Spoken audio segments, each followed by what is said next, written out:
I had a great conversation with astrologer Theo Naicker from South Africa about zodiacs, ancient teachings, and a lot more. You'll really love this.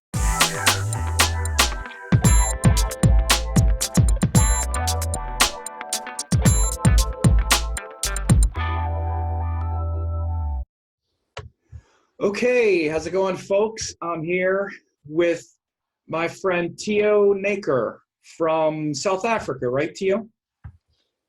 Hi Sam, how's it going? Good Good. to How be are you back. doing? In All South right, all Africa. right. South Africa, yes, we're doing good. We have electricity this time, so that's good.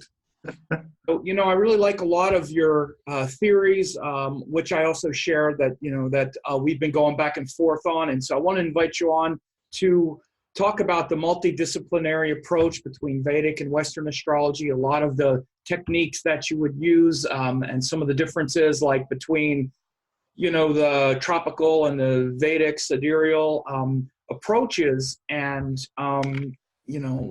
hear what you have to say about those things, the earth-centric and the ecliptic-based and whatnot.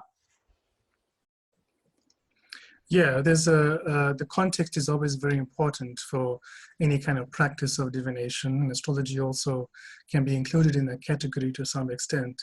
And I think that's really the heart of it. And what you've been presenting, the work you've been doing, is presenting the proper context from the astronomical basis of things, which is the foundation as well. And there are also different contexts for what the signs mean, the houses mean different things. And so this intoxication with equivalence between the systems is something that I'm trying to educate people about refraining from, and therefore being able to study each system separately with its own consistent set of concepts and structures.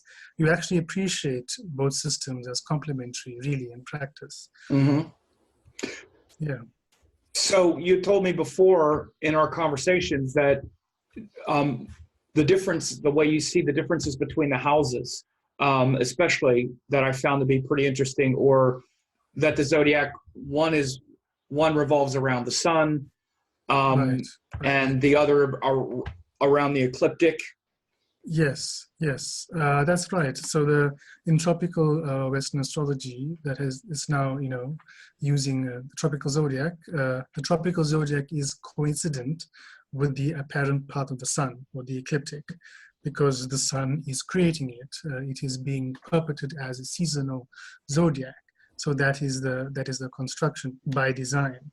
So it exists within the solar system from a geocentric point of view, the tropical zodiac, and therefore the planets are seen as wanderers on the ecliptic, or it's more correct to say that the orthogonal projections of the positions of the planets in space onto the ecliptic are taken as the zodiacal positions of the planets, wandering, and that's what the Greek word means for planets, wanderers, or on the zodiac belt, and that's fine within that system. However, in the construction of Jyotish, the sidereal signs, being stellar, are light years out into space. So they are very far away. They're not in the localized solar system, and they're representing, Rasha means quantity. One of the meanings for the word Rashi is a quantity, or a portioning of something. And I like to look at it as a portioning of quantum of the starlight, and what does that mean? It's certain energies, a certain vibration that Rashi is signifying. And it goes a bit deeper abstraction into space, because we all know that every source of energy on Earth that we have terrestrially has come from space, has come from stellar activity. Mm-hmm. We know that scientifically. Mm-hmm. So the Rashi, in a way, the 12 Adityas as forms of energy of the sun that are activating and energizing the Rashi. We are talking here about like an E=mc² situation, where the energy is related to the mass. And that zodiac sign, sidereally, is depicting that, or trying to represent that. That's how I've conceived it when I think about the sun transiting a sidereal Rashi. It is energizing that source of resources on Earth, So it's way out there into space, but it's speaking to something very terrestrial, actually. So that's when you say the sun transiting a sidereal Rashi. What about other planets transiting sidereal Rashis? The same, or? Yeah, so this goes into the whole idea of rulerships as well. You know, is it directly rulerships? Where is it coming from? And I have to point out that in the tropical Western tradition, the idea is that the signs are very much indelibly linked to the planets. In some cases, we are taught that they are emergent from, or they are a result of the operation of the planets in some way. So there's a very strong link between the planet and the sign that it rules. You said in tropical. In the tropical, Okay. yes.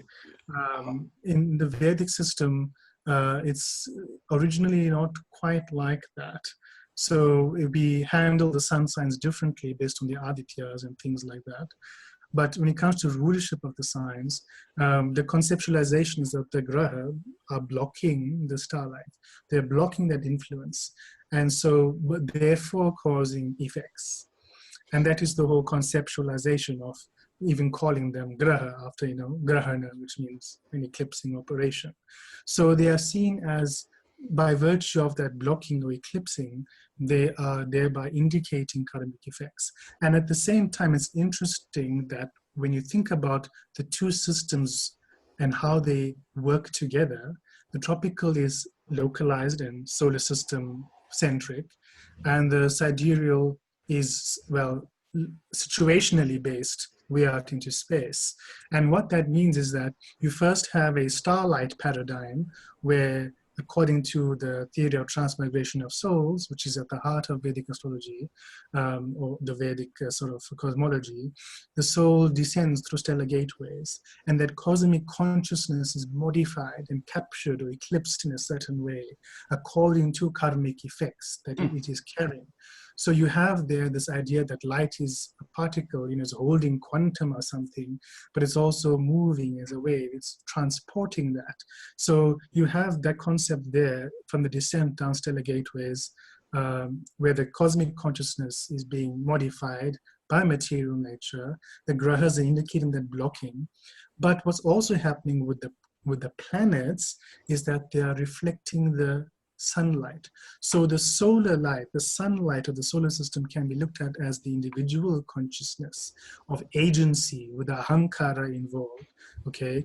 And thereby the splitting of that sunlight into seven by the seven visible planets is indicating the agency and the identification of the embodied soul with that modification called karma. So I look at them as very complementary, because there's two things that are happening in a starlight paradigm, being modified or captured or eclipsed, and a sunlight paradigm that is being split. That's interesting. You said a lot, and I never thought about this like this before, but it's very interesting to ponder. People should know we don't. I have some general conversations with people, and then we just kind of let it rip, which is what we're doing now. So, yeah, I didn't know what he was going to say. So it's good that this isn't what I thought, how I thought we were going to be speaking, but it's all good. I like this, and I want to just. It's not really push back, because I don't disagree with anything that you said, especially on the conceptual level. Maybe a little different technically, I think, and just kind of tweak a few things here. But I really find it interesting that you said, especially the kind of notion that the planets are somewhat obstructions, like as a ruler, at least, it can be seen as they're almost, because they're grabbing and they're seizing as a function of karma, it could almost be seen as a kind of, not tamasic in a negative way, but something that's producing form, and in some ways even kind of blocking the pure light of the soul. Now, of course, this is an abstract way to kind of conceive of that. When you look in the literal text, it's not really stated that way, and that's not really the way that I apply it, because planets are literally, I mean, in the first chapter of Prashara, he says Lord Vishnu has taken form as the 9 planets to, so they're, and he gives them full avatar status. I mean, he literally says they are the same class of beings as Surya is the same class of beings as Shiva, Vishnu, etc. So the 9 planets are actually put in the same category, I guess you would say, demigods or something of Shiva, Vishnu, etc. So their pure energy is also that pure light of spirit on its. You would they say have a higher function, and that is their absolutely, function. yeah, they have the highest function. But what I'm saying is that I also understand what you're saying, because they are also the agents of karma on this level. So one of the things that I say to my students as well is, because this is the way I teach as well, is that the pure energy of the planets are the pure nature of your consciousness and mind. It's not just the obstruction. Karma is not just the obstruction, it's the path to the liberation as well. So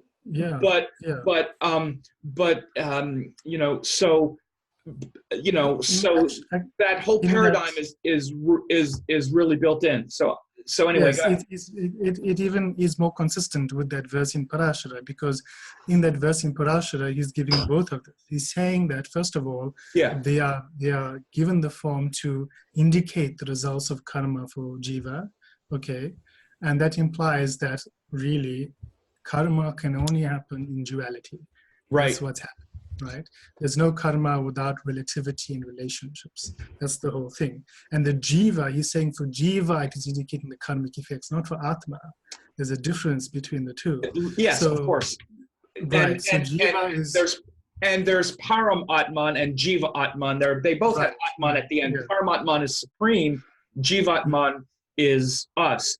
Last thing I just want to say really quick before I forget, and then I'm going to get more of your thoughts, is that the grahas. So here's the way I conceptualize it, and I've always conceptualized it, is that beyond the grahas, and in that celestial realm, where you would, let's say, where you have the Nakshtras and you have that celestial realm, beyond that is our celestial nature, but our karma on this plane, on this earth, at this time, the grahas are the lords of that. They're the ones that are operating the karma, because we're not incarnating. We're not talking about the karma of us in some celestial realm. We're talking about the karma on earth. We were placed on the wheel of time on earth, and the energies that govern that are are those 9 planets. Because people are like, well, what about this one? What about that one? Well, they're not the ones that are governing your karma here and now.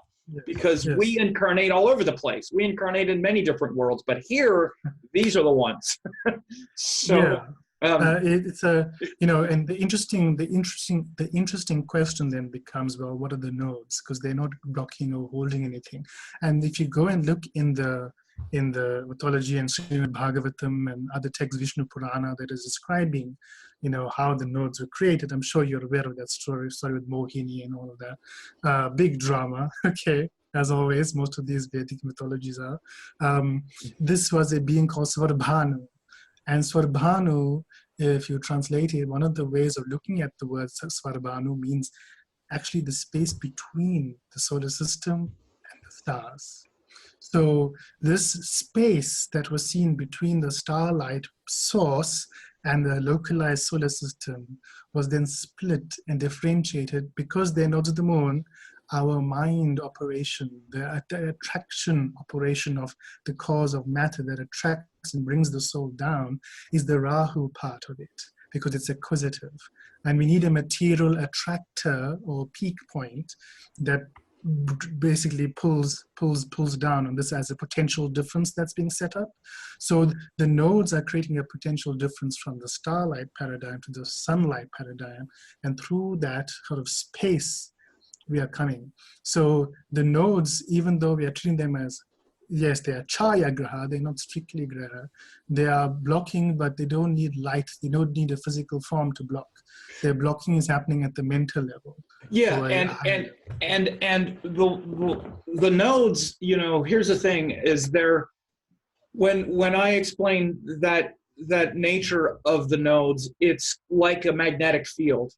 This is, I use the example of like a magnetic field. The magnetic field is always there. Just because we don't see it doesn't mean it isn't there. When you get something near it, then its effects, like if you get metal shavings near it, then you actually see the effect pattern or the disruption pattern.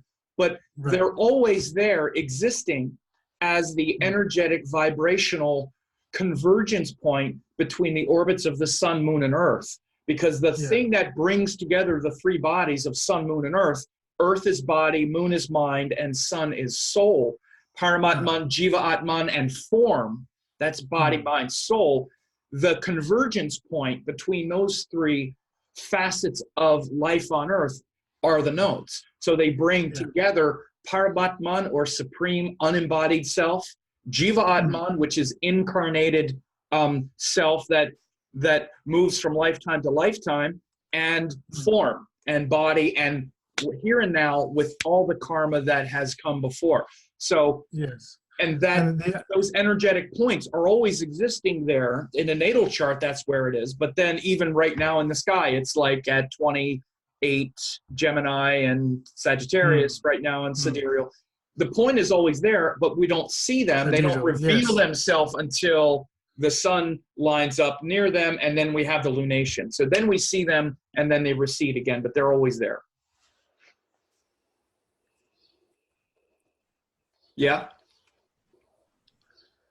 Right, because of all the graha, these chayagrahas are first really pushing from the deeper level things as karmic effects, you know, that's yes, the higher function of the grahas in this context. Even in that verse of Parashara, he goes on to say that the purpose of them is, yes, to give the effects of karma, to indicate or to give or indicate, depending if you believe it is causal or it is just indicative. Okay, that's a philosophical standpoint. But he goes on to say that they actually reduce the power of the daityas, and they increase the strength of the devatas, right? And that is directly, you can think about the daityas as anti-evolutionary forces.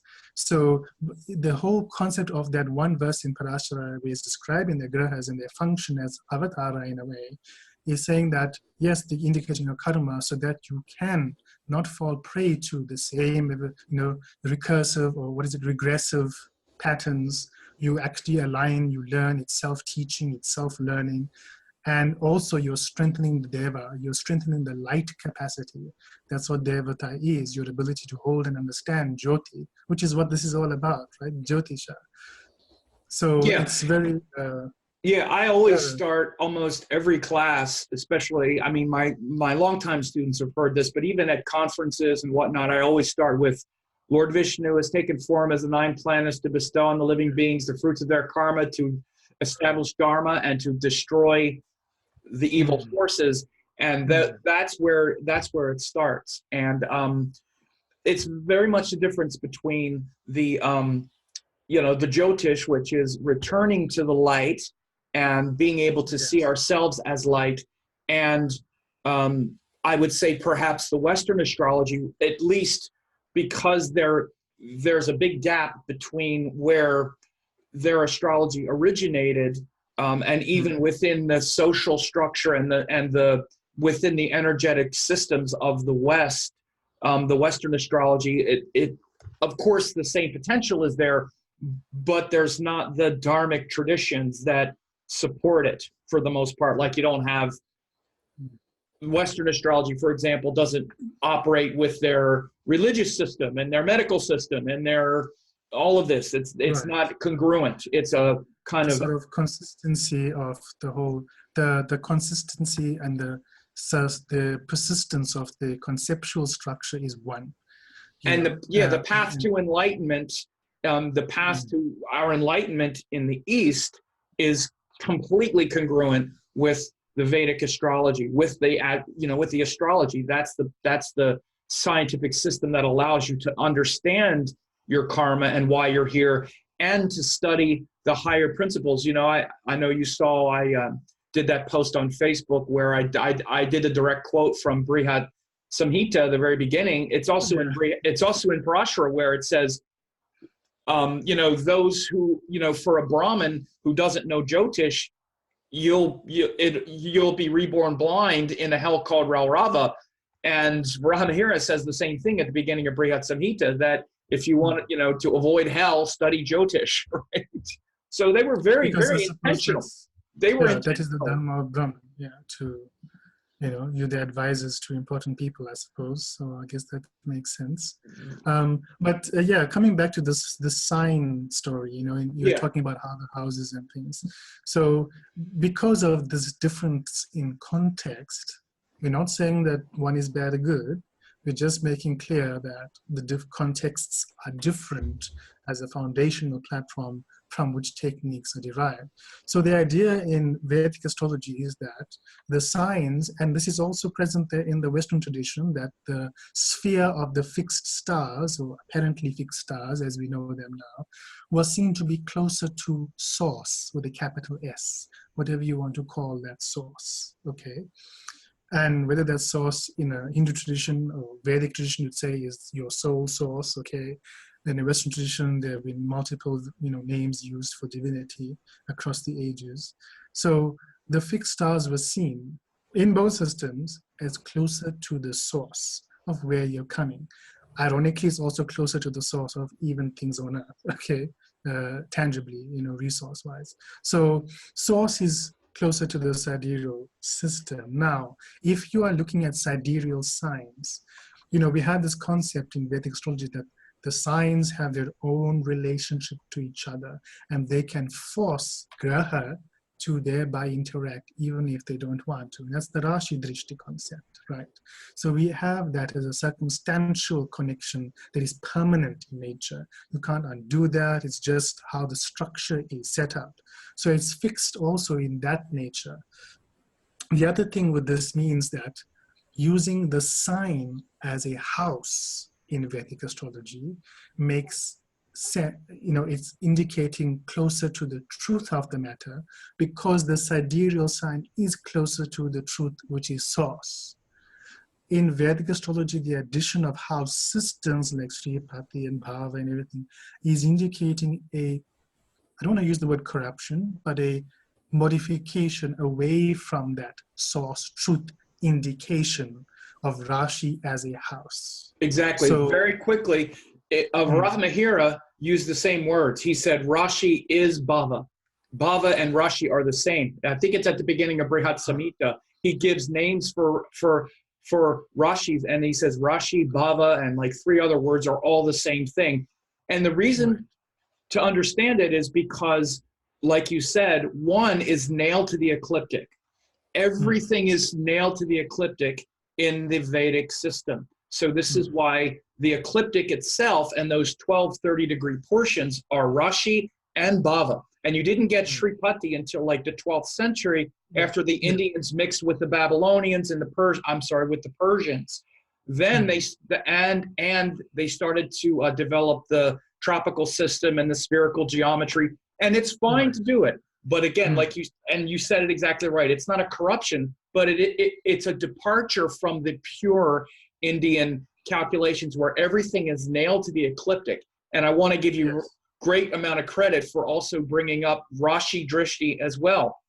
This is exactly the way I explain the Rashi aspects as well to my students, is that the Rashi aspects are fixed and they show fixed karma, whereas Graha Drishti shows karmas that are often very fluid. When planets aspect each other, it's a very fluid karma, but when planets are in a Rashi Drishti, because the Rashis are fixed and the ecliptic is fixed, then it's much more like a fixed sort of karma that we have. And that's why we have Graha Dashas, like the Uru Dashas, because that is showing the manifestation of Graha Drishti, which is temporal in nature. And we have Rashi Dashas, which are showing manifestation of you realizing something was connected in a way that you didn't previously recognize. And a lot of the Rashi Dashas are in Jaimini astrology, which also tends to really show the fixed. It's very, very, very much about fixed karma in the Upadesha Sutras, at least. Yeah, I think it is also there in Parashara in a small way. I don't remember the exact verse, but it is much. It's almost the same thing from Upadesha. It's almost the same. It's much elaborated in that's right. It's very much a big part of Jaimini. At least techniques. But what you're So drawing out is a therefore, very important distinction, and I'm going to let you jump right back on it, but it's very important right. to understand the difference in the two zodiacs. They're both fine, they both work, and they're both even interchangeable if someone wants to do it, but it doesn't mean, but we Yes. still have to understand that fundamentally the Vedic system and the sidereal-based approach to the calculation is that fixed ecliptic, whereas in the West, you have all of these house systems because in the tropical zodiac tradition, you're mainly trying to find your place on Earth in relation Mm. to the sky, whereas in Vedic and the sidereal, you're finding the planet on the ecliptic, and that's fixed. The ecliptic is fixed. It doesn't matter where you are, northern hemisphere, southern hemisphere, North Pole, it's still fixed on the ecliptic. Whereas in Western tropical approach, this is why you have all of these house systems, because you're finding your place on Earth in relation to that spherical sky. Yes, and again, I always try to suggest to people to remind themselves of the context. I had, saying that, oh, look, in Vedic astrology, they also use the whole sign as a house. Therefore, it must have come from, the West, because the Hellenistic Greeks were apparently using whole signs as houses before equal houses. There's a debate even in the Western astrology about this. Yeah, But, they were using sidereal too, and it was sidereal sky. And this is a big reason why I think you had whole sign, whole house systems in early Hellenistic, because it was yeah. nailed to the ecliptic as well. What do you think of that idea? And again, it's not a contest, it's not a right or wrong, but it's not, like I tell people, the first house system doesn't mean it's the most appropriate in the Western, because I studied the Western house systems in terms of the spherical geometry and how they're constructed. So because I want to understand what I'm looking at, okay, when you're looking at a chart, and that's just obvious that you should want to know that as an astrologer, because we used to be called mathematicians, okay, back in the day. Because we knew these calculations and we knew, how things were constructed. But to say that, okay, Vedic astrology uses whole signs as houses and Hellenistic astrology uses whole signs as houses, therefore they're somehow, equivalent. Yes, but they're using whole signs as houses for very different reasons, okay, in practice today. Okay, now with the current tropical system. So, and let me talk about the tropical use of the houses. Yeah, absolutely. So there's a big movement since Project Hindsight came about, and the good work of very good academics and researchers in the 80s and the 90s about uncovering the Western tradition, which has been very helpful for traditional Western astrology to footing again after being lost for so many centuries. Okay, so part of what emerged from that was, okay, there's a possibility here of whole signs, the whole sign being used as a house and indicating therefore those things. And a lot of people are using it that way, and I myself use it that way, but there's a big but there, okay? Because the tropical zodiac is created by the sun, okay, it's coincident with the ecliptic. The tropical zodiac is in that now imagine you are in this cage of the solar system as this individual consciousness, and your light is being split for identifying with the several types of karma. Okay, that's the tropical system, and what is showing that due to the environment of that cage, the environmental influence is modifying what you can and can't do as a willful individual in that solar context in the tropical system of personality, me, myself, and I, how I see the world. So the tropical signs as houses is therefore showing you, if you were the only person on this earth, what would this look like?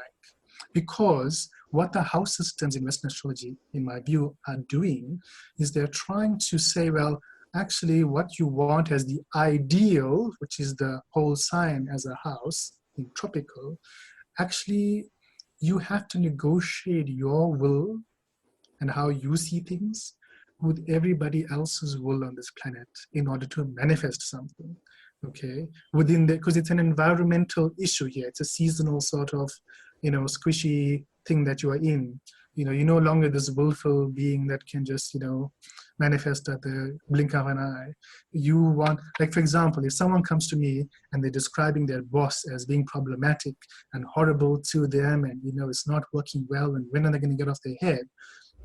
That is showing me the 10th sign in the tropical chart, because it's a sort of subjective, individualized view of the 10th house matter. But if I want to know, actually, is the boss like that or not? Because you can't always believe what the client tells you. It's a subjective experience, all right? You have to have some sort of objective way of showing, well, is the boss really like that? When will they actually go? That is the 10th house. And that is the spatial modification on the individual will. So the whole signs as the tropical zodiac is showing the individual will subjective view. Yeah. And the spatial is showing, well, actually it's modified like this. So I've looked at dream charts in Western astrology as well, because we interpret them also. And even in the dream chart, the whole sign is matching the client's subjective experience of that dream. I had a client with a dream where the 4th sign, which is about home and property, okay, was Aries. But the 4th house was Taurus.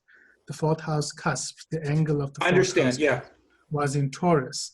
And in their dream, they had just finished fighting with somebody, and they were walking across this dirt road into a cow shed.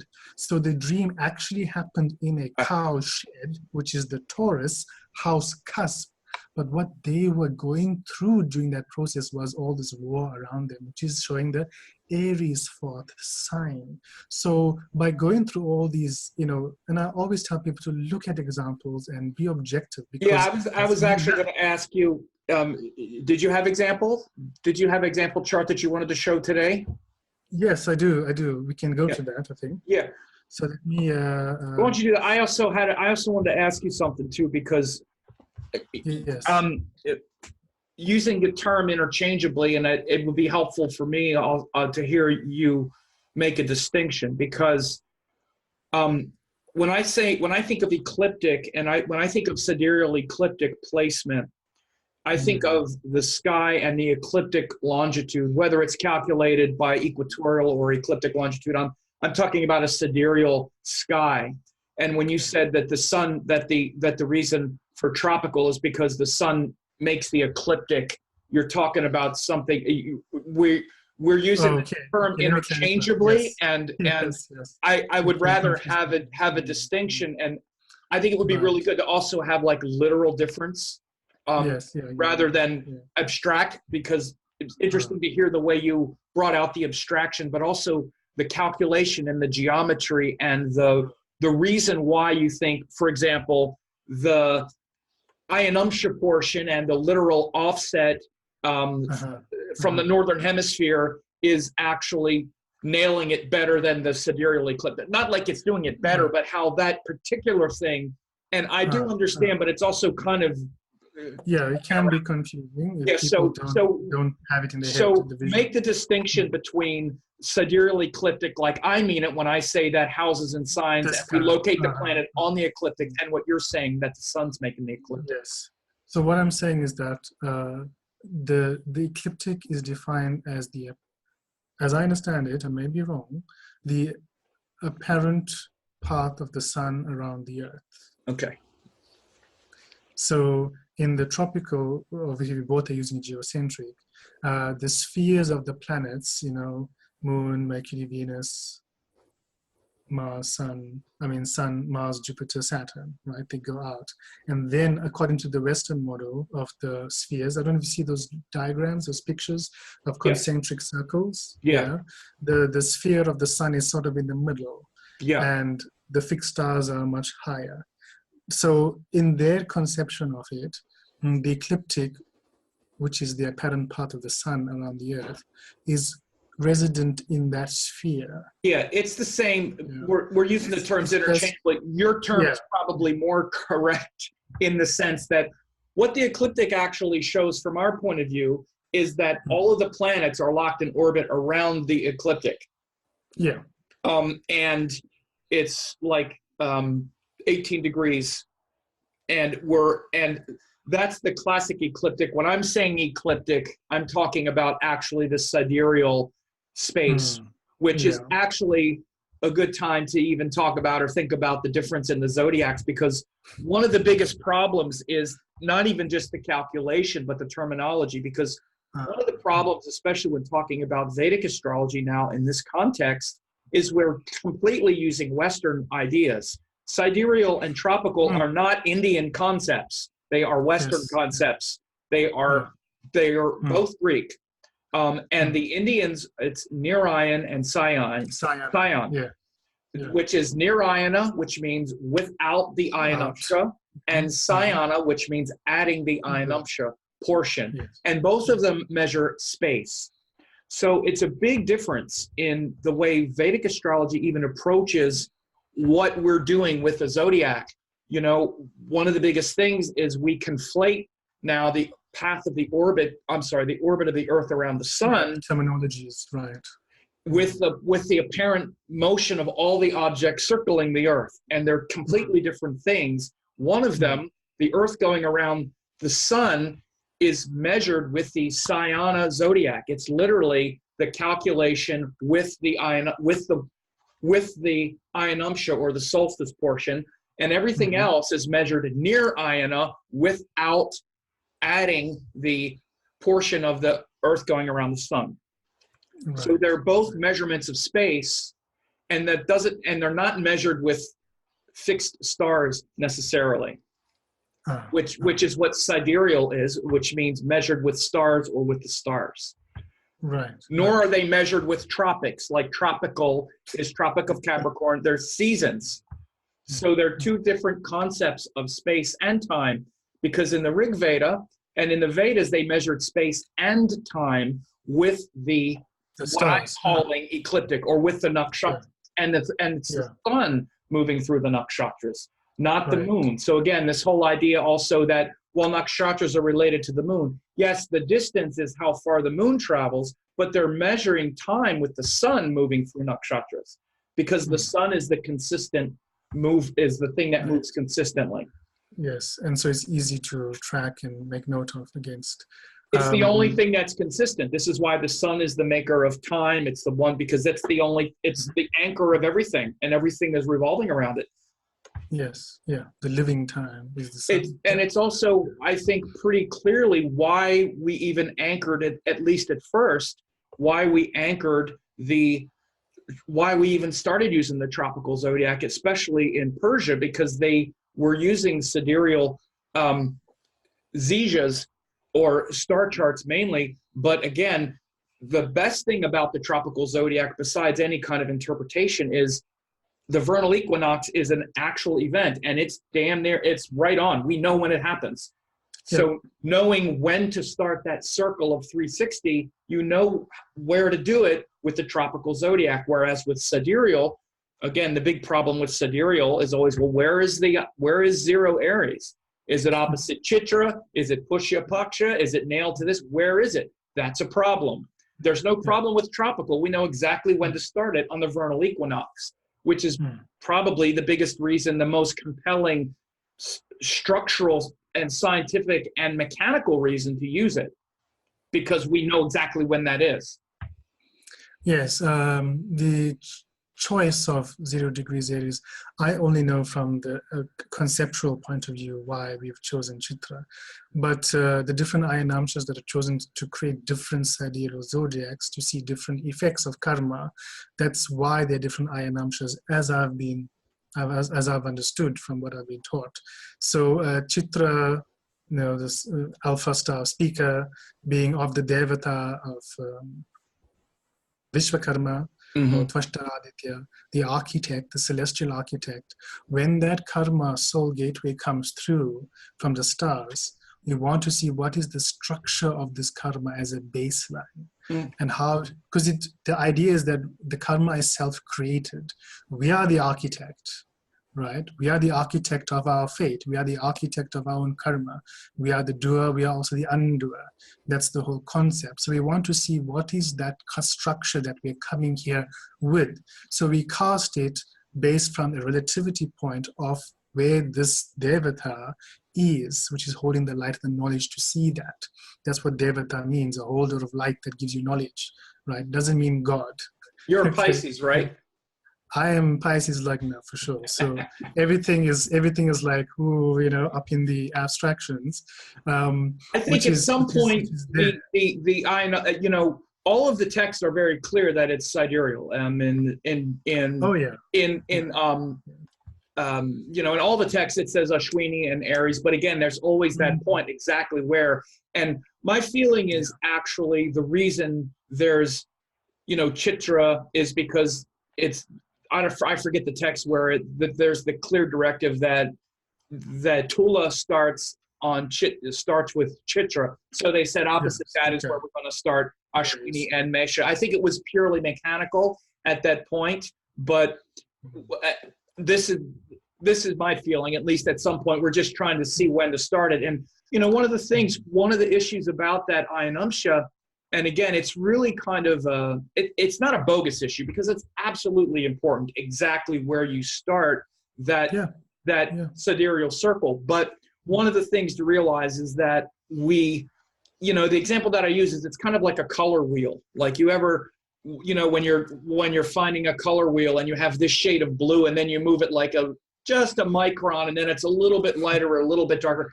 It's this kind of movement with the Ayanamsha. It's really not that much. When you hear people, when people try to make it out to be a huge issue, like, well, where is it?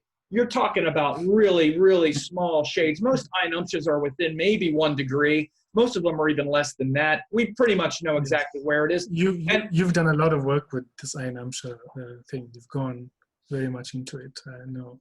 And a lot of astrologers, this is just one of the things. The example that I use is this is one of the things that astrologers research, just like Western astrologers have to, you know, decide on which house system they use. We all have stuff that we research. Have to decide on. Yes. So this is what we do. It's not like it's in any way a terrible flaw in the system.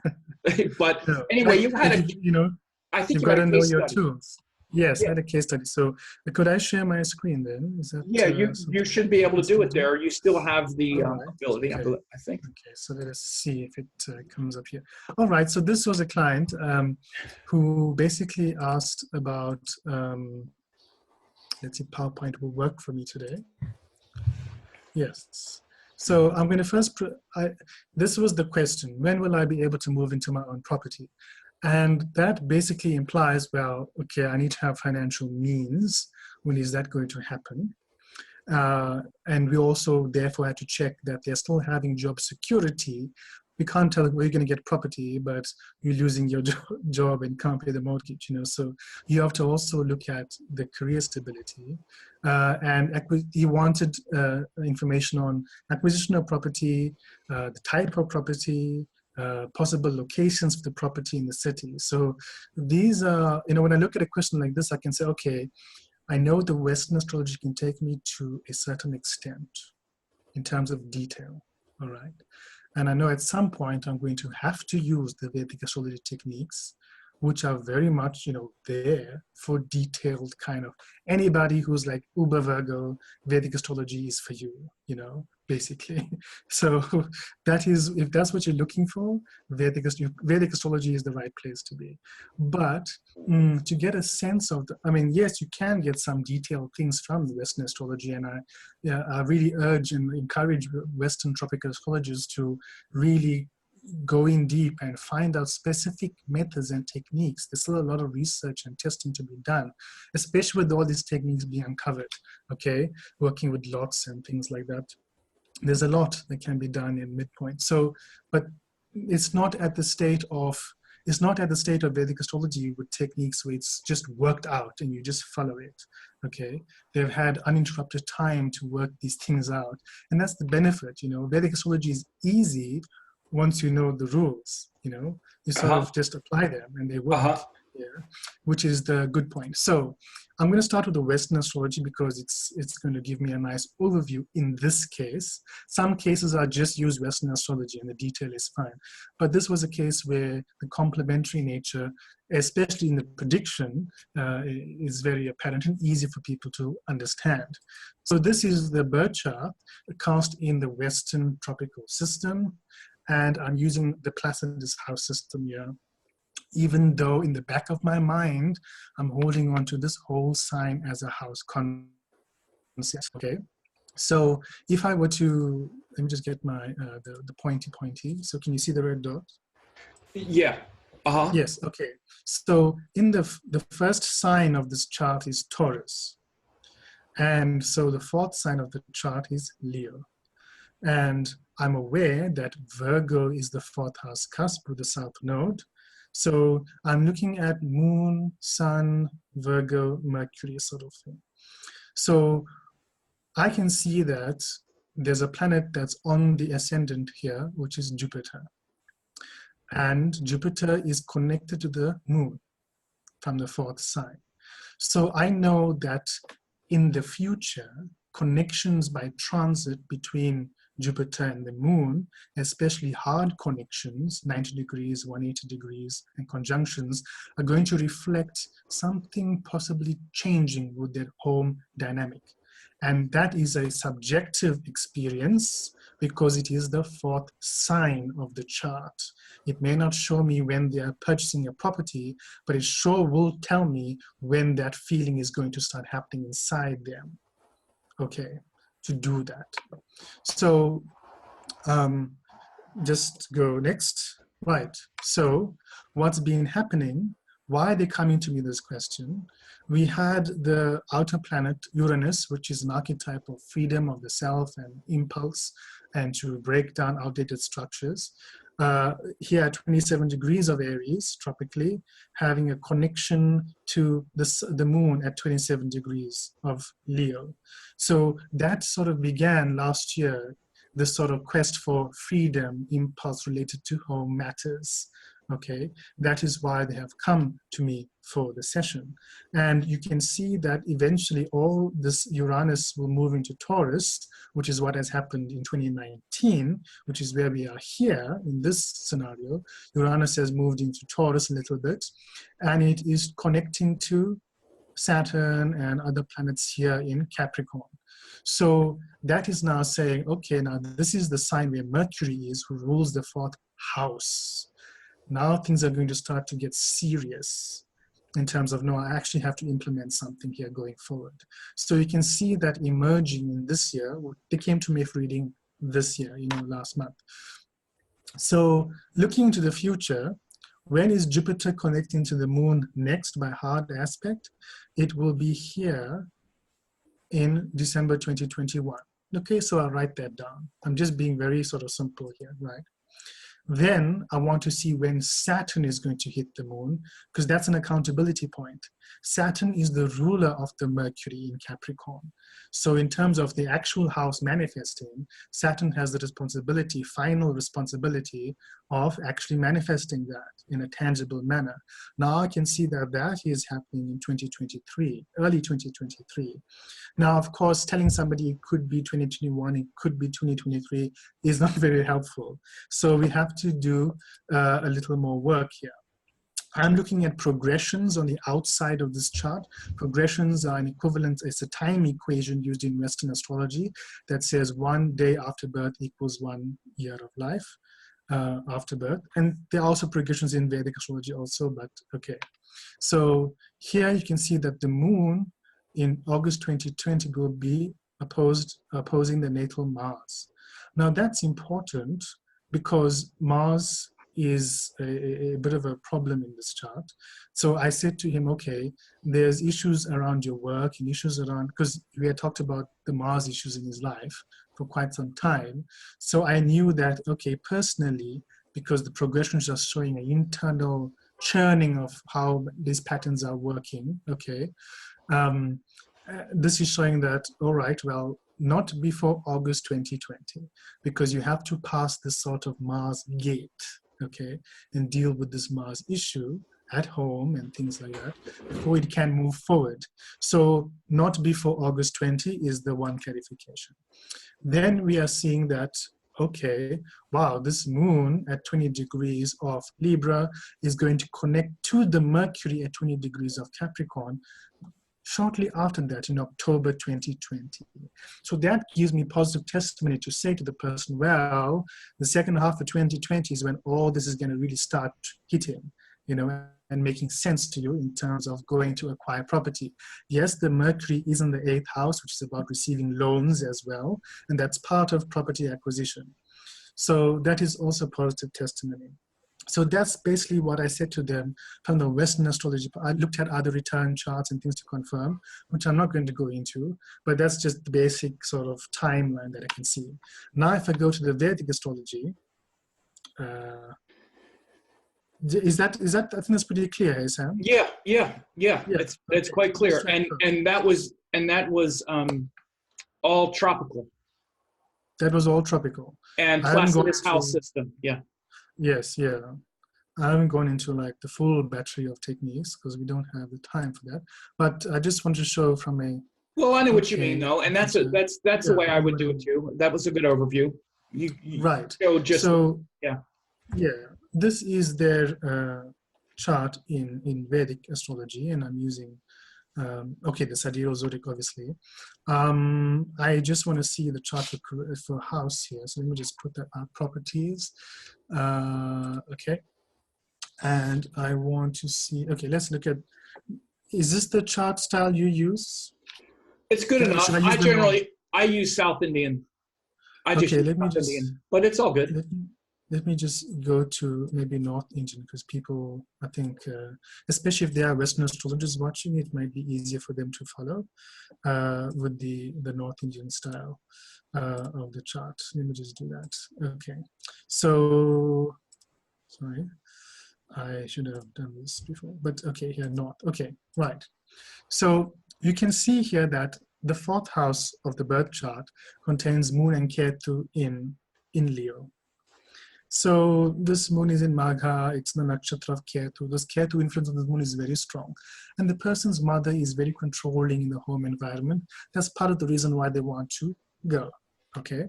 Now, curiously, in the property chart, the moon is also in the 4th house, it's Vargotama.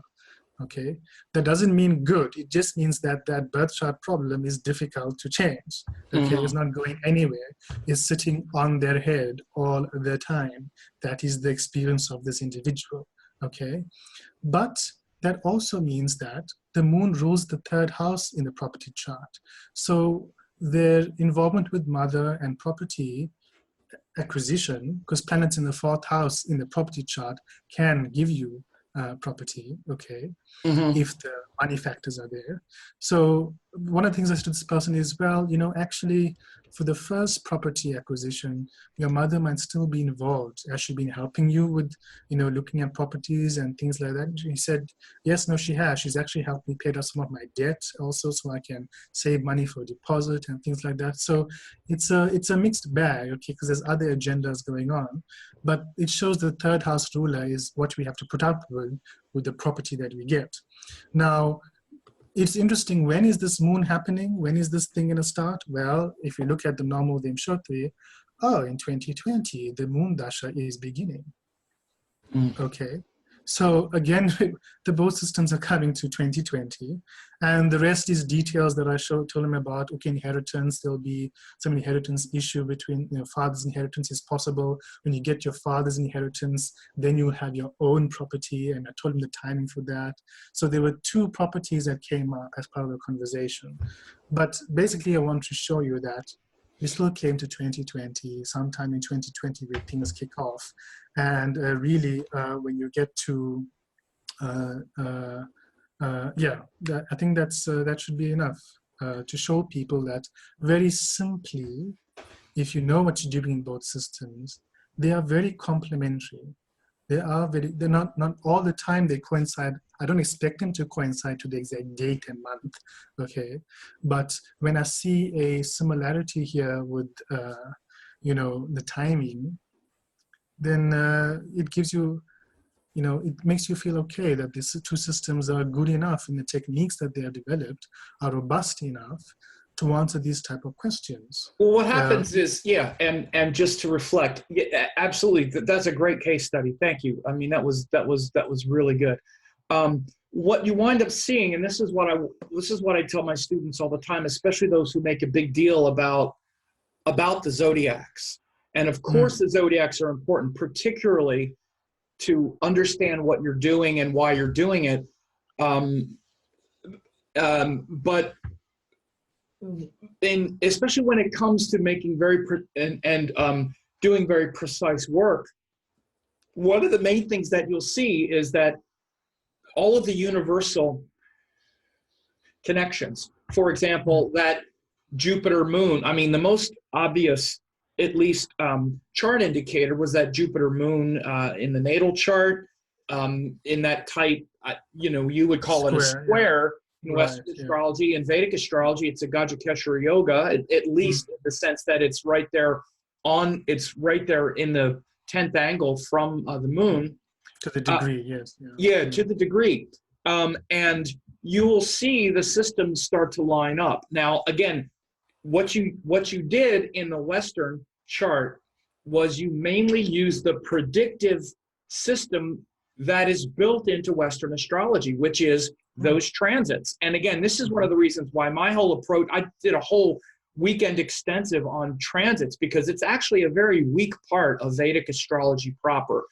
The Tajika Vedic astrology really developed the whole transit system in Vedic, but in the Parashara type system and Jaimini and all, there is no real transit system. There's the Gochara, which is a kind of watered down version of Ashtaka Varga, but there's not the precise, powerful transit system that you have in Western astrology. You can do it, and in fact, that's why I do it. But what Vedic astrology does, the main predictive system in Vedic astrology are the dashas. Like what you did, you went right to the dashas, and the dashas are going to show it. When you bring dashas in with transits, it's really powerful, because you still get the same power of the transit, even though you're not using Uranus, Neptune, and Pluto. You don't really need to do that. But the main transit hit that you saw was that Jupiter opposite the natal moon. That was one of the big hits that you saw. And if you looked at other kinds of aspects by transit, which is something that I do, you would also see very similar and universal principles regardless of the zodiac. And because the zodiac is going to show a different sign behind these things, which is definitely going to change things, because then you have different rulers. That's the main thing that changes. The main thing that changes with the zodiac is the rulerships change, at least in Vedic astrology. That's what becomes the big shift, because Vedic astrology is based on the rulerships, and the Lagna nails all of those rulerships down. And that's what really pins it down with the Vedic. But in the Western, it's not as crucial. This is why also I think that the fluidity of the different house systems and all like that, it's much less crucial in Western, because the precise work in Western astrology is not done so much by rulerships and whatnot. It's done by those transits and things like the progressions, like you did. And it's also planets progressing into different houses, and also planets by transit. These are all universal, that aren't even zodiac dependent. This is one of the big reasons why Western astrology works really well. And this is one of the main things that I realized also, is that Western astrology got very far away from everything being nailed to the sidereal sky. I'm going to call it sidereal sky, not ecliptic. Like Vedic astrology stayed nailed to the sidereal sky, which implies and keeps all of that rulership. Western astrology has moved away from that as far as the predictive system. And it's more about progressions, the universal sky, houses, and transits. And it's extremely accurate. And this is how I actually use both systems, if that makes sense. Did that make sense to you? I think it's a partially true statement. There are techniques that focus on the signs in tropical astrology, just to be equal about it or fair about it. Yeah, absolutely. But what I wanted to say is that the relevance of the Jyotish is that just from this person's birth chart, having the moon and Ketu in the 4th house, I'm not able to say with 100% confidence that mother and property are linked, at least for the first property acquisition. But because of the property chart having the moon, the 3rd house ruler in it, in the 4th house, that shows that you've got the mother is definitely involved. Yes, it is there in the 4th house in the birth chart, but that could be anything. Okay? Right. But in the chart of property, now we're specifying what portion of the moon's karma. We are seeing that some portion of the moon's karma is also indicating, okay, in terms of fourth house, this is what is happening. And if you look at the chart for the parents, because I want to see now, if the mother is very involved, what is the mother doing? The moon is in the third house, and its ruler is opposing the sun. The ruler of the moon is Mercury. It's in the fourth house, and it's opposing the second house ruler. The second house ruler is with the eighth house ruler, showing inheritance most likely from the father, and that is easily acquired. But you are seeing that the third house ruler is angular, so they're going to have a sort of battle about it when it happens. And see, the moon is also involved in this type of karma here. So it's ruling the chart of the parents. Okay. So what winds up happening, absolutely. And just to clarify, let me back up. Of course, I would never say, and I wasn't saying that signs aren't used in prediction. I wasn't saying that.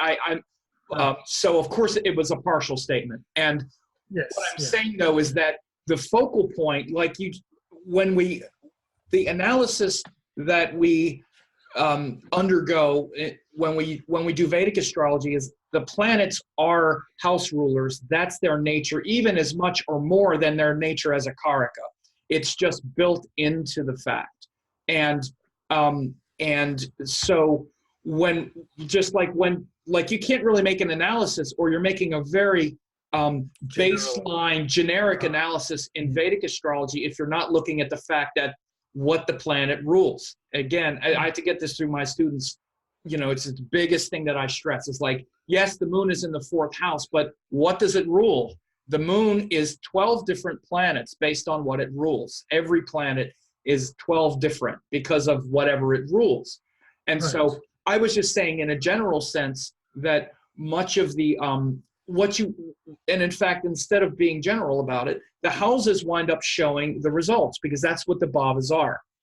And the signs wind up showing the feeling, a lot of the emotion behind it, and a lot of the drives and the motivations, because the signs are mainly the psychological quality. Does that make sense? Yeah, I think to some extent that is true. The Rashi in Vedic is very multi-layered, you know. Depending which chart you're looking into. In the D20, it's definitely something internal. No, yeah, and I'm speaking mainly about I'm speaking mainly in Rashi chart at this point, not in the harmonic chart. Oh, okay. Yeah, okay. so what I'm saying is like Rashi is when you look at the Rashis in a general sense, the way I always kind of separated them, and that would be Western astrology as well, is that the signs are mainly like I don't want to say psychological environment only, because they're a heap, they're a whole bunch of things, but just by the fact that you have, especially the masculine and the feminine quality, like in Vedic, it's very clear. You have Mars is a ruler, the masculine, the masculine, assertive, external quality is Aries, the psychological, reflective, internal is Scorpio. It's very much a kind of motivation. It's like a motivating force is what the Rashis give. So it's not psychology as we mean a Western psychology. I just mean like a very strong drive and force behind something. And then the thing that gets produced, though, is the bhava, because the bhava is like the earth. It's like the form. It's the structure. It's the thing that pops out. It's what shows. It's what shows whether or not that powerful Jupiter is going to give you a great guru or give you a great car, right? It's like it's big lorry or something. Yeah, and it's mainly based on what the planet rules. That's the first thing. The house that the planet rules. Yeah. So to give an example of that, in this case, they asked about what property, right? That was the other question to detail. So the fourth house contains the moon. So I'm looking for near a body of water or like a business area, where there's food and restaurants happening. Okay, some place with easy access to that sort of location. It's in the sign of the sun. So somewhere, I guess, where there's a lot of sunlight, you want a property that has a lot of sunlight, and these are things that they agreed to and confirmed. But the sun rules that. The sun rules the fourth house, Leo. It is in the sign of Pisces. So I said, okay, you want some place that has at least a view, the sun to see, of the ocean, because that's what Pisces is, and or someplace near the ocean. But I am aware of the yoga with Saturn, which is saying there's also a place that it could be a little bit run down, or in an area that's seemingly to be run down or was industrial at some point. So, and in the city where they're staying, the beachfront is next to all the port and the wharf and the industry related to that. And so that was one of the areas he was looking at, you know, in terms of properties, and Perfect. it lined up from the chart. So like and that, that's totally, that and you can lock that down. And again, this is exactly why why Vedic is so powerful in these harmonic charts, because you can lock that down just by saying, oh, D4, fourth lord in the 12th. I'm sorry, fourth lord in Pisces with Saturn. Boom. It's all related to rulerships. It's completely related to rulerships. And you also see, again, because the moon, you know, winds up being the third lord, as you said, it winds up being something, you know, the third house also has to do with interest and skills and entrepreneurship in a way. Yeah. Well, it's actually the house of ego. It's really, I mean, ego in the sense of enjoyment, contest, and stimulation. So it's also something where wherever I see the third lord, I see that the person is going to enjoy it and want it. It's actually our personal desires, personal karma, which is why it's ego, because it's the desires the things we want for ourselves, And it's the moon, which is also the mind. So seeing, yeah, exactly. It's our feelings and our emotions. So seeing that in the D4, they got the Karak of the moon, and and the moon is the third lord, right? It's going to wind up showing how much this person really wants it, have a strong personal desire, and they have a lot of emotional attachment to wanting to get it. Yeah. And then you see the nature of the thing, which is it's the fourth lord. Again, you look at the lord to see how it gets and what the thing is like. And the fourth lord, the sun, is mainly with Saturn, which is the first thing that you see. I think it's that kind of industrial working, like even urban perhaps. But you said it's down by the water, which is in Pisces. Yeah, the ocean. It's a beachfront sort of situation. But it used to be like near like a ship, wharf and shipping. Yeah. So this is why Vedic is so clear with these harmonic charts. So like that, they're complementary, because that is why I knew in the tropical when I said, okay, the Saturn opposition must trigger something. Now I know what it is triggering.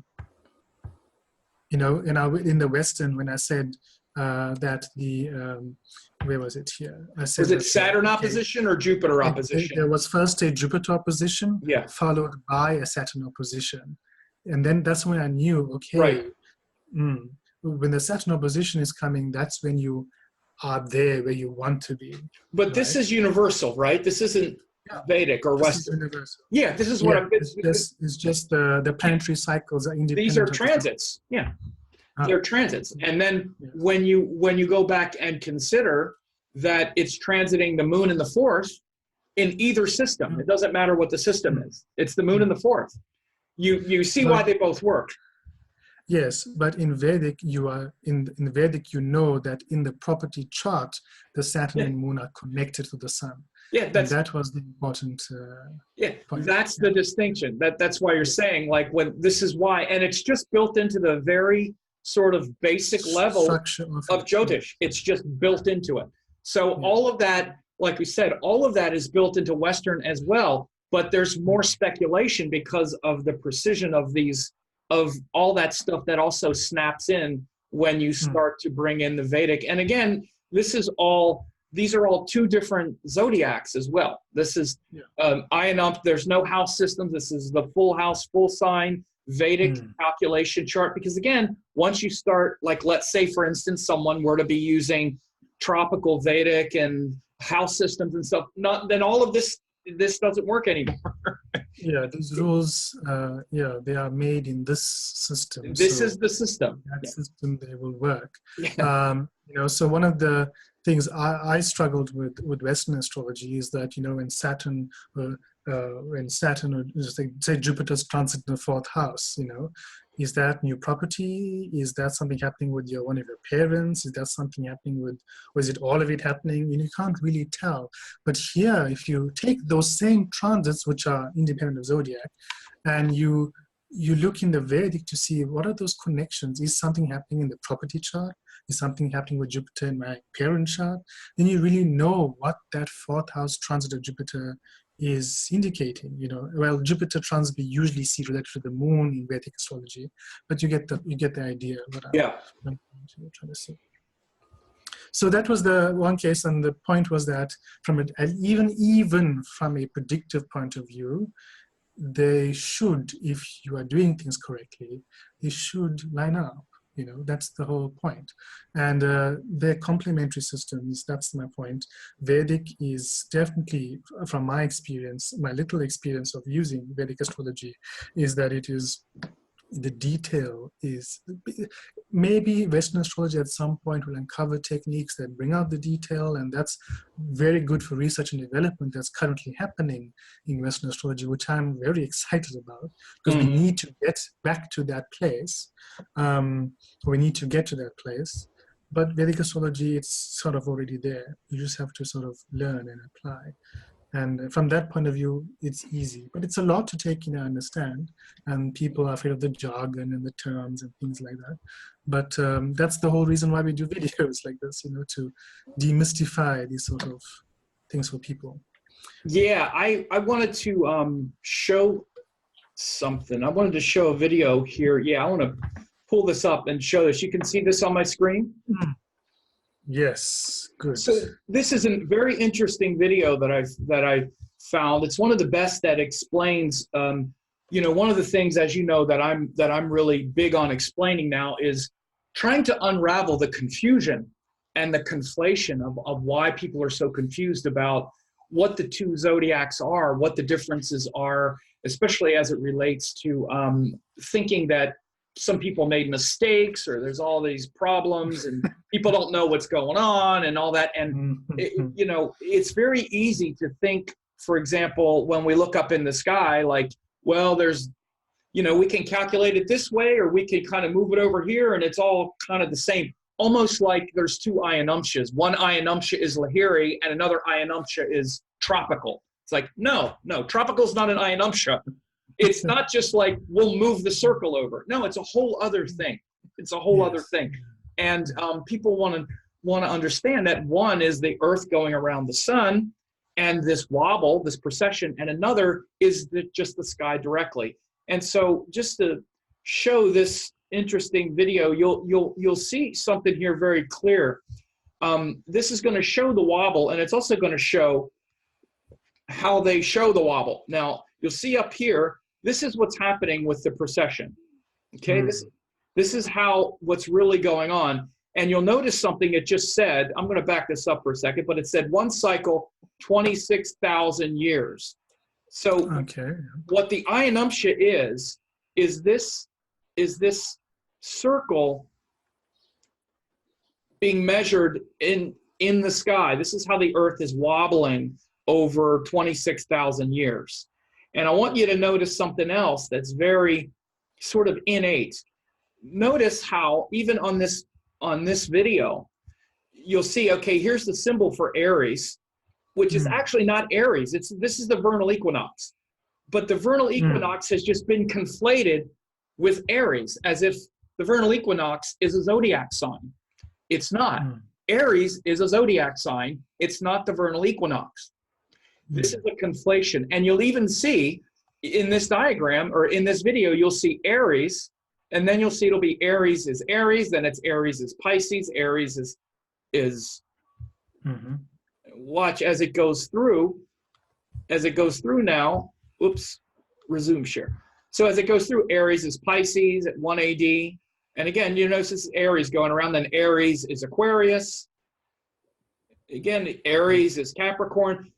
Is it any wonder people are confused? This is a conflation. This is not Aries. This is not the zodiac sign Aries. This is the vernal equinox. So it's the vernal equinox is Scorpio. at 8,000 AD. The vernal equinox is Libra. Now, if you're using tropical, if you're going to use the vernal equinox as the zodiac and project it into space, that makes sense.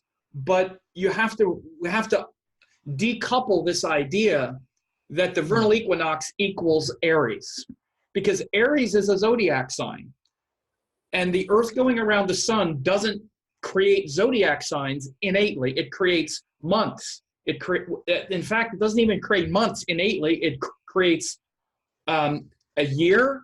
It creates equinoxes and solstices. It creates seasons. And then we can divide that 365-day year into 12 portions because we have 12 lunation cycles, but it doesn't create zodiac signs. As astrologers talking about a zodiac, the zodiac is how objects are moving through the sky, not how we're moving around the earth. So this whole thing even is showing, even in this simple diagram, how easy Aries gets conflated to be the vernal equinox when they're not the same thing. I suppose the tropical zodiac then could maybe could be correctly thought of as solar months as zodiac signs. I don't know. That's what do you say about that? How would what would you call them then? Just to make a distinction between the absolutely. Two. I will show you that in the ancient times. Oh, what do we do here? Okay, let me pull this up. Okay. So what happened in the ancient times was the Indians, let me pull it up again here. Okay. So back in the Vedas, they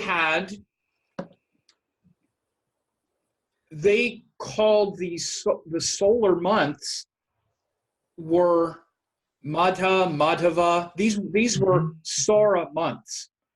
And so Sora months, yes. Yes, yeah. Sora months, which were connected to the Earth going around the sun. They're months. Very clear. There were 12 Sora months. And they were called Madha, Madhava, Chukra, Sushi, Nabha, Napasya, Tapa, Tapasya, right? These were the 12 months, and they were connected to the seasons, the equinoxes. These are all a separate group of calculations that have to do with the Earth going around the sun. Earth going around the sun, this is what what we call in the West, tropical. This is what they called SAYana. SAYana, okay. And Sora months. Yes, the solar months, yeah. Right? Yeah. So they were Sora months, and they were solstices and equinoxes, and there was the year. So they had a 366-day year. They had 12 Sora months. They had equinoxes and solstices. This is all that the sun. This is the only thing that the Earth going around the sun creates. In fact, we don't even have to make 12 months. We do that to accommodate 12 soli lunar cycles, because we're going to have 12 new moons every year. 12 soli lunar cycles of 30 days. This is what the Panchanga is based on. So it's only sensible and correct to carve up that Sora year, that one orbit of the Earth around the sun, 12 different ways, because there's 12 lunation cycles. And within that Earth going around the sun, we're going to have solstices and equinoxes when the Earth is at the extremes of its orbit, or when it crosses one of the hemispheres. These are the 4 cardinal points. So that's all the Earth going around the sun creates. It does not create a zodiac, because the zodiac are the planets, are the objects moving through the sky. They have nothing to do with each other, right?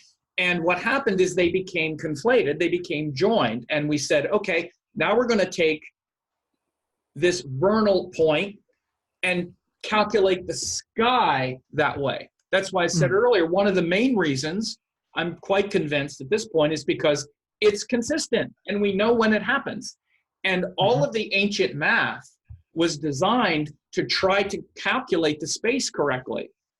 And with different stars and different planets. Vedanga Jyotisha, it's a whole, time division, space divisions. Yeah, all of the ancient archaeo-mathematical astronomy was designed to try to calculate the movements of the planets accurately, to locate all the stars, and to try to understand all the spherical geometry and what was happening. So once the tropical zodiac was established in around the 9th century, when Tetrabiblos was translated into Arabic and the Persians started just calculating the sky using the tropical, using the vernal equinox, it allowed for all kinds of innovations as well. This is why I have, like, for example, you can see this.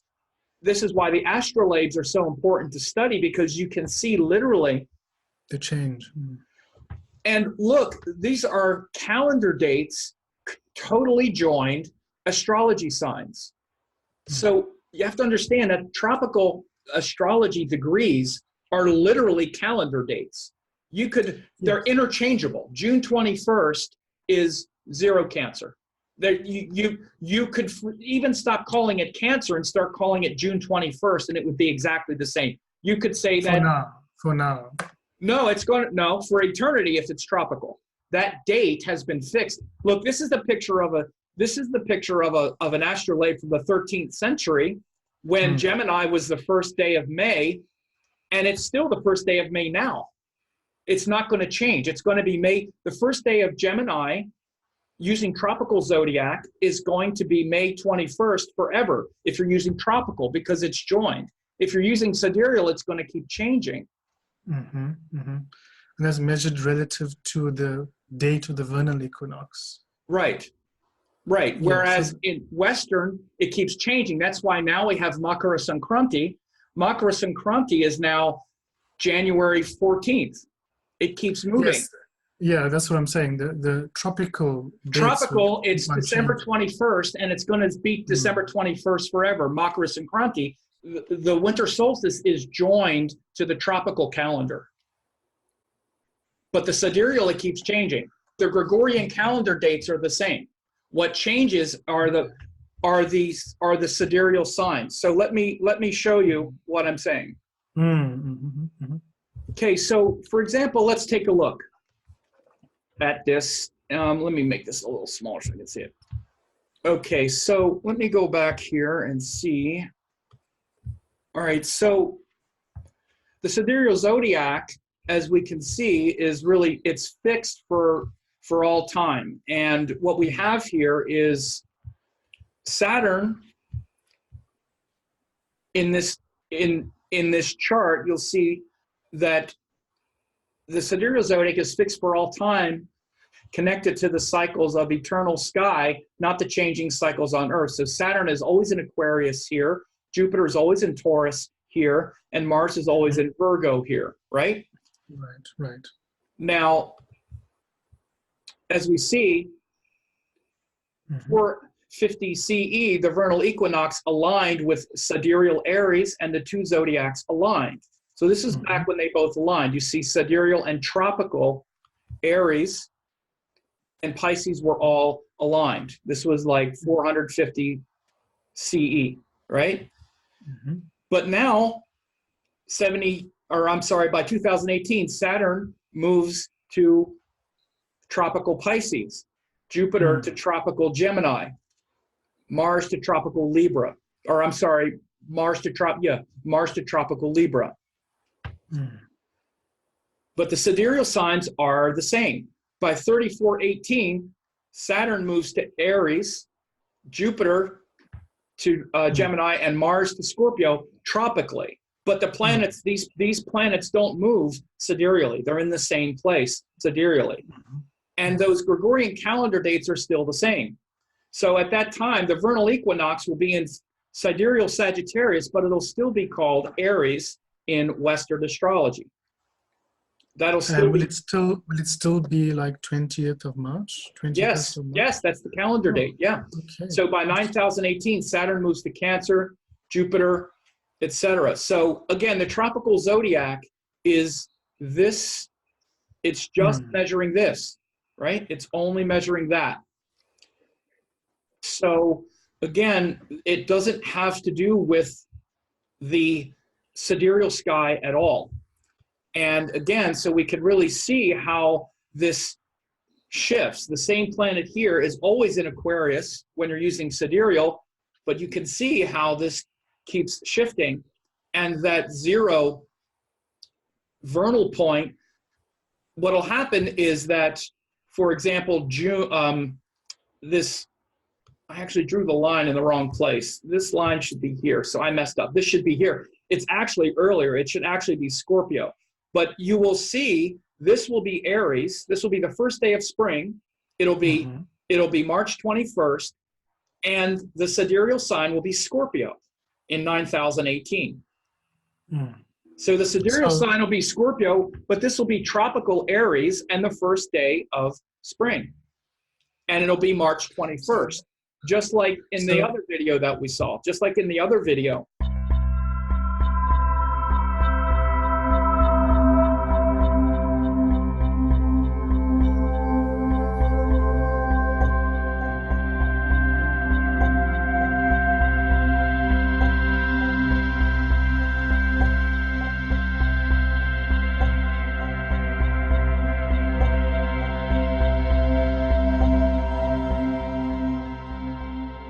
Okay, so let me just share, also just share this again, and just real quick, you know, the thing that we want to understand is just that one of the things is just to really kind of drill down into why it can be confusing to have these two different calculations. And to make it very simple, it's really because of what I've figured out, or what I've noticed, and you can also obviously share your ideas with this because you're using both.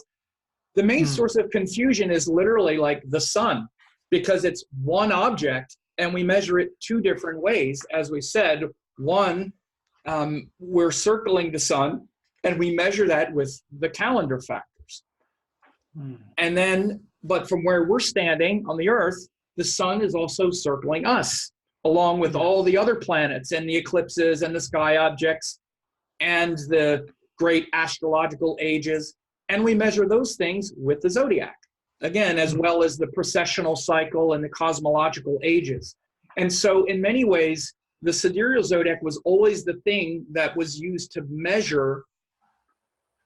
It's literally like the measuring device, because it's the thing that's not moving. You measure against something that's not moving, and something that's static, or at least relatively static. And this is what the sidereal space is, because it's the space that's not moving. And then they found like sidereal points, you know, stars and different points in the space to sort of anchor it. But then you measure everything else moving in relation to it, especially like they did in the Vedas, like we talked about. You know, this was these were the tropical months, but then they measured sidereal space and time with the solar ingress, or I'm sorry, with the sun's movement. You see that they had the length of the year, but then they measured the seasons by 4.5 nakshtras. 4 asterismal segments is one ritu, or season. So again, this is the sun moving through 4.5 nakshatras, was how they measured the seasons. They also measured 5-year yugas by the number of nakshatras that the sun went through in 5 years. It says, in the same way, the total of the asterisms of the sun, which comes around 5 times, is 135. So if you multiply 27 times 135, 27 times 5, you get 135, which is 5 years. So they measured a 5-year cycle by the sun going through 135 nakshatras. They measured a 5-year cycle. They also were measuring the synodic months and the northern course here, when the sun and moon occupy the same region of the zodiac together, with the asterism Shravishta. At that time begins the Yuga, and the synodic month of Magha, the solar seasonal month called Tapas. So you see the month, everything measured, the bright fortnight, and the northern course of, you know, which is the winter solstice. Now again, this is when they come together with the asterism Shravishta or Dhanishta. Yeah. So they were measuring the solstices and equinoxes, measuring it with the Nakshtras, with the sidereal space. And then, of course, later, when they started measuring 12 signs, of course they were sidereal because they had already been measuring the space sidereally.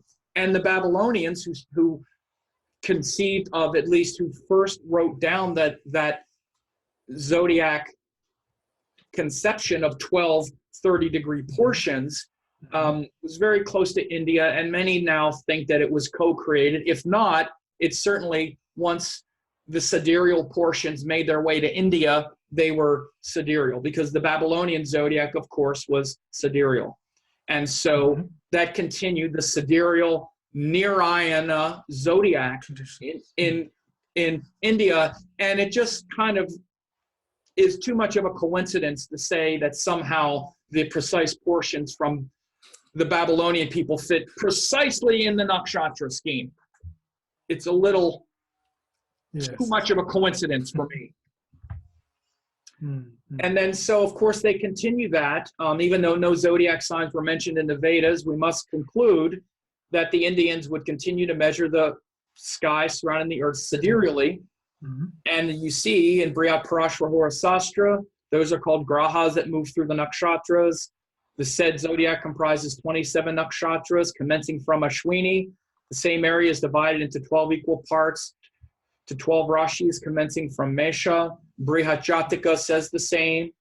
Horasara, Jatika Parijata, the beginning of Surya Siddhanta, they have the zodiac clearly sidereal. I'll link this underneath the video, as well as the charts that you gave us, Theo, as well. But all of this is clear and unambiguous. And of course, that's why you also use all of these sidereal placements. Even though you use the tropical zodiac in your Western practice, once you start using Vedic, it's purely sidereal. Because, I mean, we didn't even talk about the tithis and all of the Panchanga is a whole other.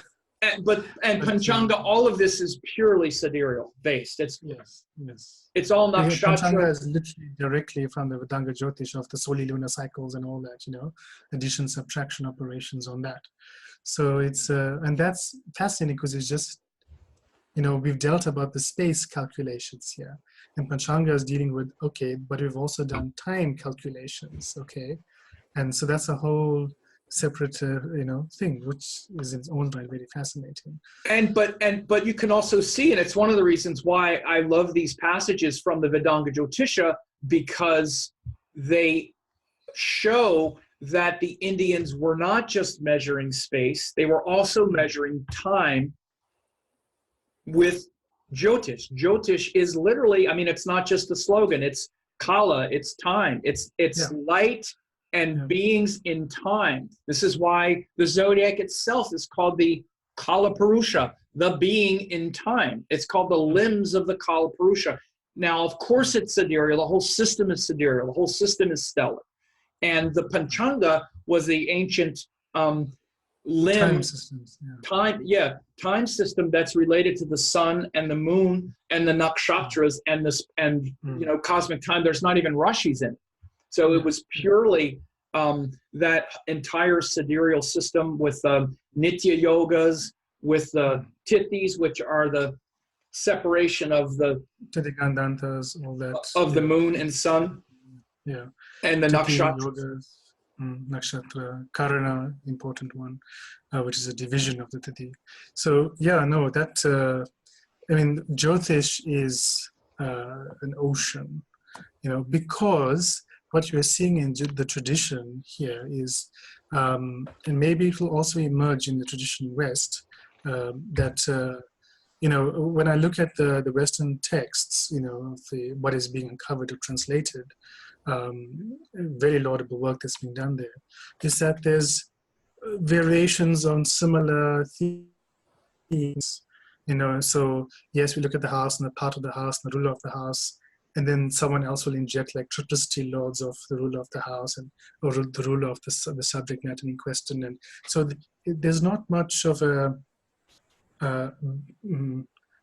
sort of depth to it. There's just a whole bunch of breadth of techniques that people are coming up with, which makes the system work, right? But in Jyotish, you can take one thing like Karana, and that goes so deep, because this can take, Shat Bala is a whole other thing, right? Which you are obviously you're doing a course on that. I'm so glad to see, by the way. So, because, yeah. So what I'm trying to say is that Jyotish, people don't, when they have a cursory or superficial glance at it, it may look similar to what you may think is in Western. But once you start, my experience of explaining Jyotish principles to Western traditional astrologies is that they begin to get the sense of overwhelming, with it, overwhelmed with it, because it's so conceptually different to begin with that, so I asked them questions like, why is a crab chosen to represent Cancer? And they're like, we don't really know why it's a crab, because the Hera You have some great crab. explanations about this. What are some of your explanations? Because I've heard some of your great explanations about some of the signs in the Aries with the. Oh yes, yes. So there's a verse in the Rig Veda it's a hymn to the dawn, the rising sun, this sort of first house principle, this moment of the ascendant that is happening archetypally. And they describe this dawn as emerging as a point and then circling out, and if I can say it on the screen here, is describing from a point out, encircling the whole world. And that is like the glyph of Aries. And I thought that was very interesting. And they're describing it as forceful and proactive and all these words that we use for Aries. It's not saying Mesha explicitly, the Vedic word for Aries. It's not saying Mesha explicitly, but the concept, I can understand why the glyph would make sense with that. And if you ask, astrologers, why is the ram chosen? I think I told you this before. They will give you sort of seasonal reasons why a ram is chosen that only really work in the Northern Hemisphere. But if we look at the history of this creation of the sunrise, the Egyptians had a specific form of the sun called Knum that had a ram's head. And similarly, in the Vedic cosmology, we have one of the Prajapatis, that's the energy of the sun at sunrise, is Prajapati in one system of looking at it.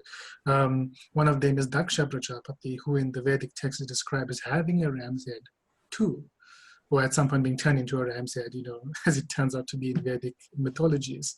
So there's a similarity there with the creator archetype, the creation of the sun as a creator of the day, with the sunrise and the descending point having this ram association. And obviously that's the first sign of Agni, or fire, connecting celestial principle to the earth terrestrially, where the sunlight meets the horizon, rising and ascending, where Agni is increasing in the world, and in Agni as a devata, and also Mars as a graha, are both seated on rams. So, or goats, as some people say. Mm-hmm. So that whole concept is there. Like for Cancer, as I was saying, there are 30 thittis, okay, but there are 8 primary lunar phases, okay, in the hard lunar phases. There are 8 of them that we use.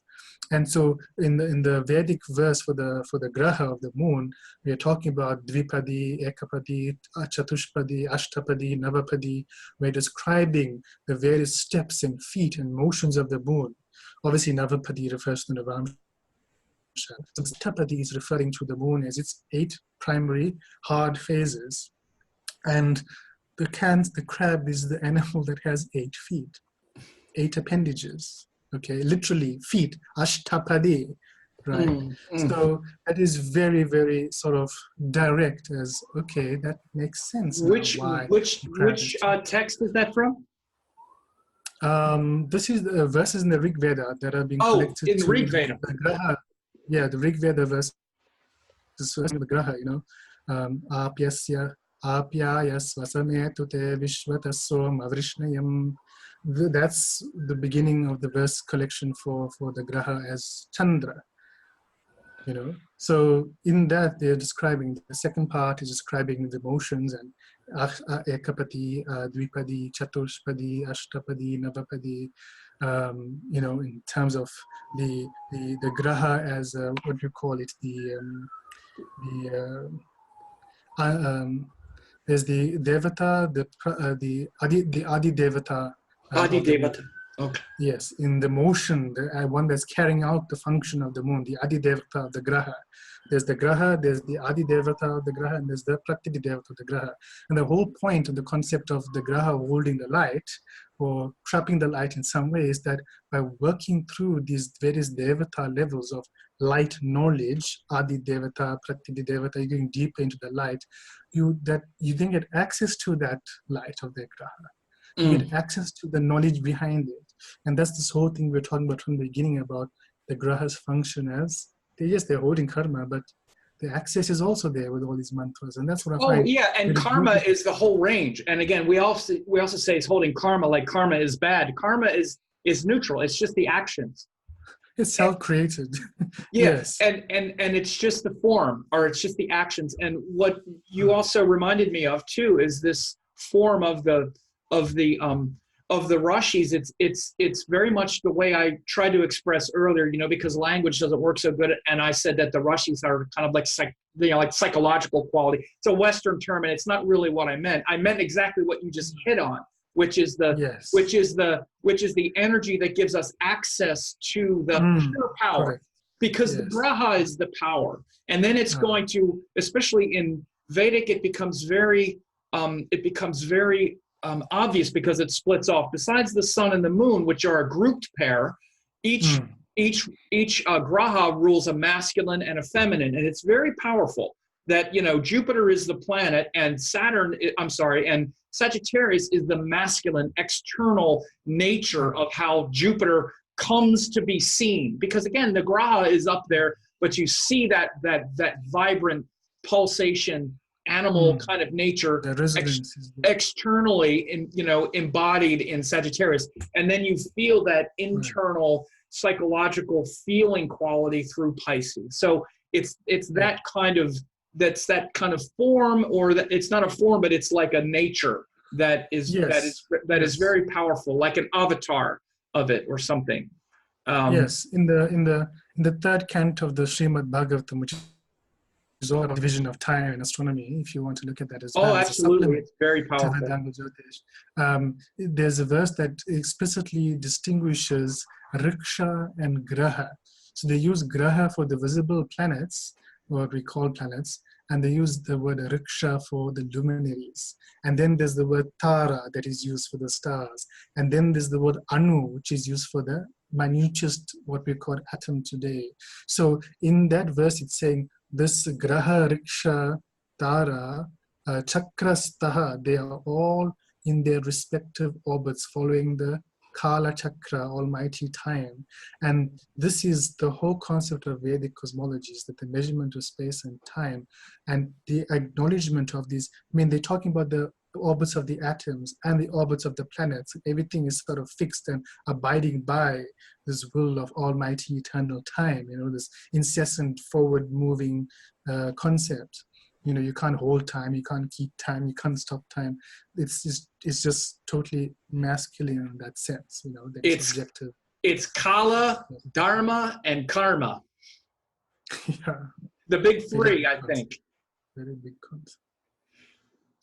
All that. So, yes, so people should study the Vedas and the Vedic literature if they're getting into Vedic astrology, because these foundational concepts are very important to keep in mind, because sometimes it can affect how you interpret something. It's so crucial. Even if someone doesn't study the Vedas to learn, it's a lifetime study. It's like, I think I'll study the Vedas. It's a lot, but to understand, or to at least get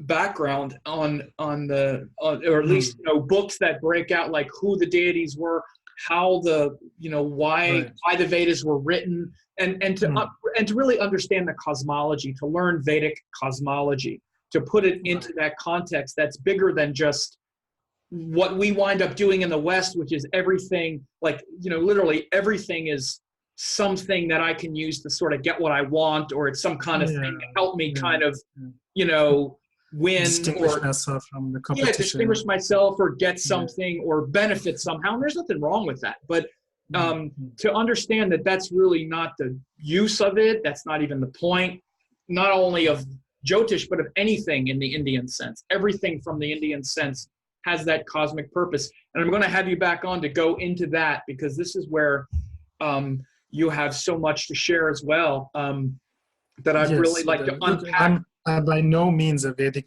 expert, but I'm really, I spend a lot of time. I'm going to have you back on again and break out and talk about these things from the Srimad Bhagavatam, because I really want to get into that, because there's also some statements about zodiacs and all that kind of stuff is also there.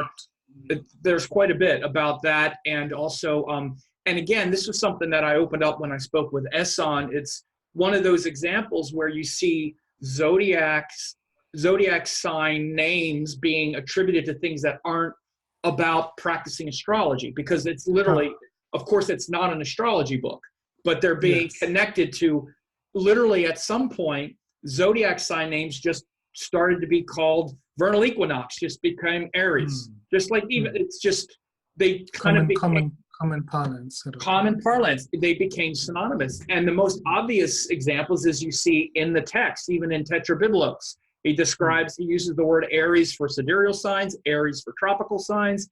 You see it in Srimad Bhagavatam. You see it in the Surya Siddhanta. Again, interchangeable, like it's all the same thing. We would never do that. So we wind up thinking, well, were they confused? Didn't they know? Or are they redefining the zodiac? Are they saying it's supposed to be tropical? And see, I think all of this kind of confusion. The point here is that those texts were never in use by the common person. They were used by, if I want to say, people of the intelligentsia, the academics, who knew the differences, who knew the context. Exactly. Yes. Yeah, they were trained to do this. Yeah, this is part of what when they read Aries in that way, they knew, okay, it's referring to Aries like that, But people always want proof of that. And see the problem, and I'm actually finishing a book on this now, and I'm actually writing this chapter now, which is on Indian exegesis and their texts and how they wrote things. And now that we have access to so much, and again, people who wrote those texts and who read those texts were trained in how to do it. They knew what they were looking at. They weren't just pulling statements out of something off the internet and making a whole bunch of statements about it, right? They were trained in it.